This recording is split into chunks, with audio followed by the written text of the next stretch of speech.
Le Flash Info. À la une, la colère des producteurs de légumes de la Manche qui manifestent aujourd'hui. Dans un premier temps, une distribution de légumes et de tracts est organisée ce matin au rond-point de la RN 174 et de la 84 à Guilberville, avant de manifester dans les rues de Saint-Lô, puis de rallier la préfecture de la Manche pour réclamer l'organisation d'une table ronde.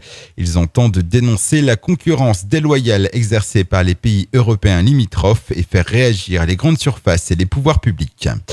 Économie, le secteur du bâtiment continue de vivre une passe difficile en Basse-Normandie. Selon le dernier point de conjoncture régionale, la construction de logements continue de subir un repli sévère. Un constat confirmé sur le terrain par les professionnels du bâtiment.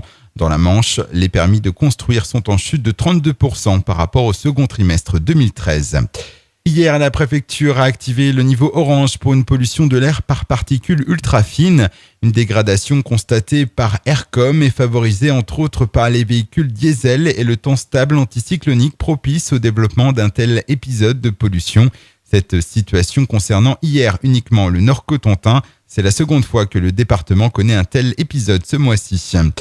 Une des plus importantes populations d'Europe de grands dauphins vit sur nos côtes. Selon le groupe d'études des cétacés du Cotentin, leur nombre s'échelonne entre 300 et 400 individus. Ils sont sédentaires et vivent dans un périmètre s'étalant de la baie de la Seine à la baie de Saint-Brieuc. Les recherches s'intensifient pour savoir pourquoi ces grands dauphins se plaisent autant sur nos côtes.